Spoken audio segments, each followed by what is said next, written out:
Neuf signes d'infarctus que la majorité des seniors ignorent, jusqu'à ce qu'il soit trop tard. Pour récapituler brièvement, nous avons déjà abordé 6 signes souvent méconnus d'un infarctus: la fatigue anormale, l'essoufflement, les douleurs, dans la partie supérieure du corps, les vertiges, l'anxiété inexpliquée et les sueurs froides ou nausées. Poursuivons maintenant avec les 3 derniers signes qui sont tout aussi importants à connaître. Le 7e signe d'alerte est l'apparition de troubles digestifs inhabituels ou persistants.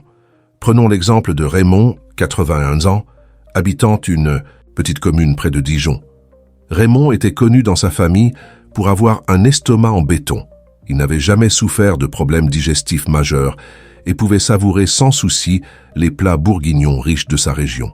Mais depuis quelques semaines, il se plaignait régulièrement de brûlures d'estomac, de ballonnements et de difficultés à digérer, surtout après les repas. Il a d'abord mis ces symptômes sur le compte de son âge, pensant qu'il devenait simplement plus sensible à certains aliments.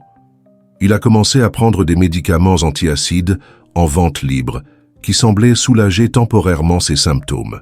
Mais un soir, après un repas léger, ses sensations digestives se sont intensifiées et accompagnées d'une légère douleur sourde dans le haut de l'abdomen qui irradiait vers la poitrine et le dos. Sa femme Josette, inquiète car Raymond avait aussi le teint pâle et semblait essoufflé, a insisté pour appeler le SAMU. À l'hôpital, les médecins ont été surpris de constater que Raymond n'avait pas un problème gastrique, mais qu'il présentait en réalité les signes d'un infarctus. Les examens ont révélé une occlusion partielle d'une artère coronaire importante.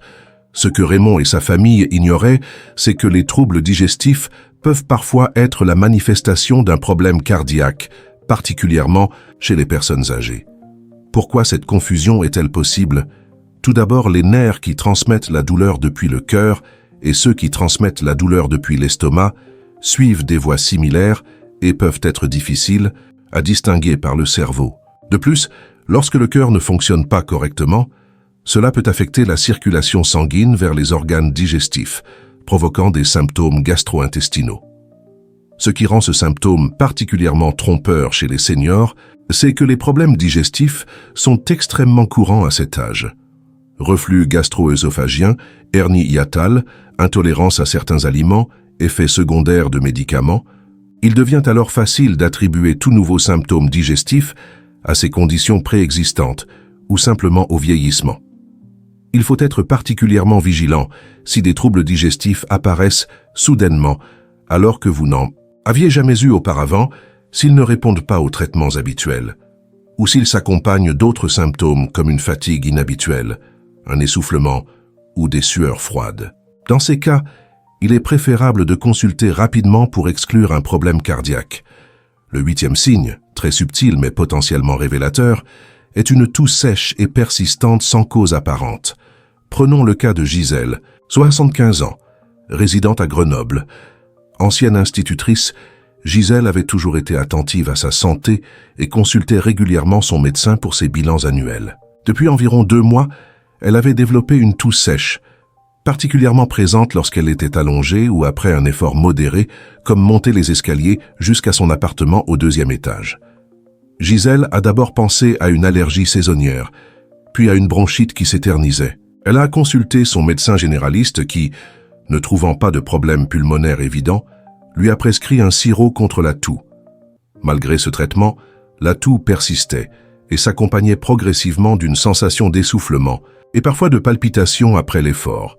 C'est lors d'une visite chez sa petite fille, infirmière en cardiologie, que cette dernière s'est inquiétée en entendant la description de ses symptômes et a insisté pour qu'elle consulte un cardiologue. Les examens cardiaques ont révélé une insuffisance cardiaque débutante, conséquence d'un petit infarctus que Gisèle avait probablement eu sans s'en rendre compte quelques mois auparavant. Sa toux était en fait ce que les médecins appellent une toux cardiaque. Mais comment une toux peut-elle être liée au cœur? Lorsque le cœur ne fonctionne pas efficacement, comme c'est le cas après un infarctus qui a endommagé une partie du muscle cardiaque, le sang peut stagner dans les poumons, provoquant un œdème pulmonaire léger. Cette accumulation de liquide irrite les voies respiratoires et déclenche une toux sèche particulièrement notable en position couchée car le liquide se redistribue dans les poumons. Ce symptôme est rarement associé à un problème cardiaque dans l'esprit du grand public, et même parfois des professionnels de santé. Il est facilement confondu avec de l'asthme, une bronchite chronique, des allergies ou les effets secondaires de certains médicaments comme les inhibiteurs de l'enzyme de conversion, IEC, souvent prescrits pour l'hypertension. Chez les seniors qui ont souvent des antécédents de problèmes respiratoires ou qui prennent plusieurs médicaments, cette confusion est encore plus probable. Soyez attentifs si vous développez une toux sèche qui dure plus de 2 semaines, sans autres signes d'infection respiratoire, qui s'aggrave en position couchée ou à l'effort, ou qui s'accompagne d'essoufflement, de fatigue inhabituelle ou de gonflement des jambes. Ces caractéristiques devraient vous inciter à demander un avis médical pour vérifier l'état de votre cœur. Enfin, le 9e et dernier signe, peut-être le plus trompeur, est l'absence totale de douleur thoracique, ce qu'on appelle un infarctus silencieux. Contrairement à l'image classique de l'infarctus avec une douleur intense dans la poitrine, certaines personnes, particulièrement les seniors et les diabétiques, peuvent faire un infarctus sans ressentir cette douleur caractéristique. André, 84 ans, habitant près de Montpellier, en a fait l'expérience troublante. Diabétique depuis plus de 20 ans et hypertendu bien contrôlé par ses médicaments, André menait une vie tranquille avec sa femme Marie. Un matin, lors de sa consultation de routine chez son médecin traitant, ce dernier a été surpris de voir des anomalies importantes sur son électrocardiogramme, suggérant qu'André avait fait un infarctus récent. Pourtant, André n'avait ressenti aucune douleur thoracique. En y réfléchissant, André s'est souvenu qu'il avait effectivement traversé une période de grande fatigue quelques semaines auparavant, avec des épisodes de nausées et de légères sensations vertigineuses qu'il avait attribuées à une gastro-entérite. Il n'avait même pas jugé nécessaire d'en parler à son médecin, pensant que ces symptômes étaient banals et passeraient d'eux-mêmes. Les examens complémentaires ont confirmé qu'André avait bien eu un infarctus silencieux sans la douleur thoracique classique. Ce phénomène s'explique principalement par la neuropathie diabétique, les lésions nerveuses causées par le diabète, qui peut altérer la perception de la douleur. De plus, avec l'âge, la perception de la douleur peut également être modifiée pour diverses raisons neurologiques.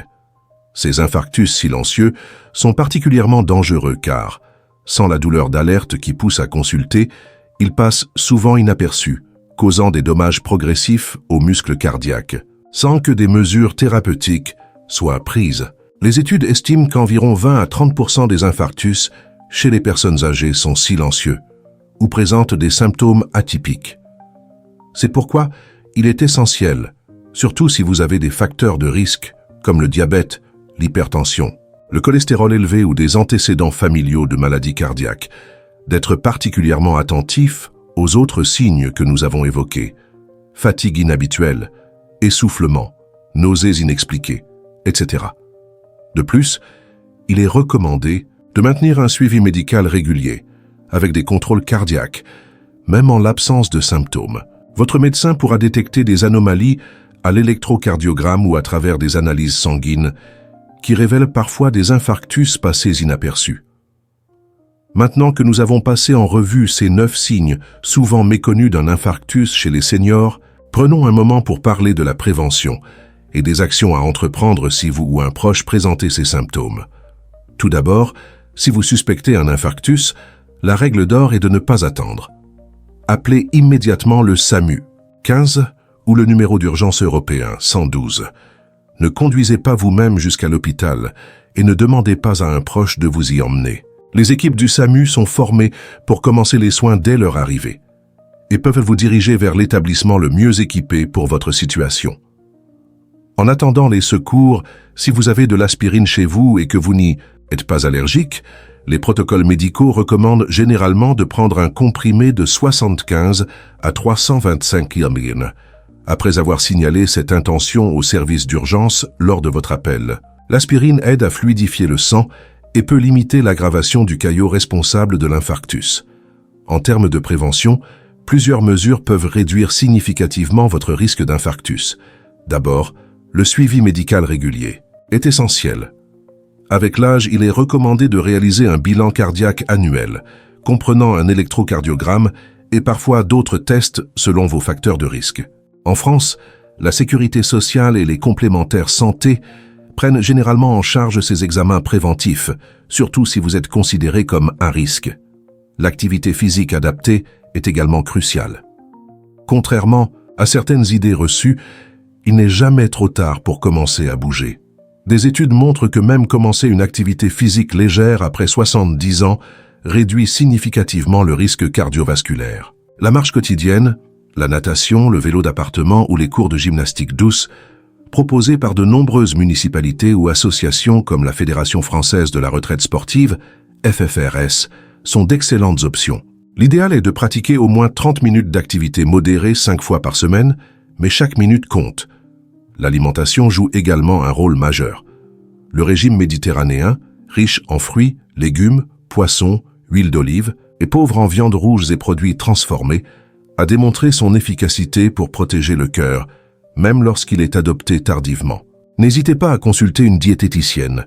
Ces consultations sont souvent remboursées par l'assurance maladie sur prescription médicale si vous avez des facteurs de risque cardiovasculaire. La gestion du stress est un autre aspect, souvent négligé mais important. Avec l'âge, nous faisons face à de nombreux changements qui peuvent générer de l'anxiété. Retraite, perte de proches, problèmes de santé, des techniques comme la méditation, la relaxation ou simplement des activités plaisantes régulières peuvent aider à réduire le stress chronique, qui est un facteur de risque cardiaque reconnu. Enfin, l'observance des traitements prescrits est fondamentale si vous souffrez déjà d'hypertension, de diabète ou d'hypercholestérolémie. Ces conditions, lorsqu'elles sont mal contrôlées, augmentent considérablement le risque d'infarctus. N'hésitez pas à discuter avec votre médecin ou votre pharmacien si vous ressentez des effets secondaires ou si vous avez des difficultés à suivre votre traitement. Des alternatives existent souvent. Pour conclure cette vidéo, j'aimerais insister sur un point essentiel. Connaître ces symptômes ne sert pas seulement à protéger votre propre santé, mais aussi celle de vos proches. Partagez ces informations avec votre entourage, car dans le cas d'un infarctus, chaque minute compte. Les traitements modernes sont extrêmement efficaces lorsqu'ils sont administrés rapidement, idéalement dans les premières heures suivant le début des symptômes. Mon père Jacques a eu cette chance, grâce à la vigilance de ma mère, qui a reconnu que quelque chose n'allait pas et n'a pas hésité à appeler les secours. Il a pu bénéficier d'une angioplastie en urgence qui a sauvé non seulement sa vie, mais aussi la qualité de celle-ci. Aujourd'hui, plus d'1 an après son infarctus, il a repris la plupart de ses activités et profite pleinement de sa retraite et de ses petits-enfants. J'espère sincèrement que ces informations vous seront utiles et qu'elles contribueront à une meilleure reconnaissance des signes avant-coureurs d'un infarctus. N'hésitez pas à partager dans les commentaires vos expériences ou vos questions sur ce sujet. Votre témoignage pourrait aider d'autres personnes à reconnaître ces symptômes. Si cette vidéo vous a été utile, n'hésitez pas à la partager avec vos proches et à vous abonner à notre chaîne pour d'autres contenus sur la santé des seniors. Prenez soin de vous et de ceux que vous aimez. À très bientôt pour une nouvelle vidéo.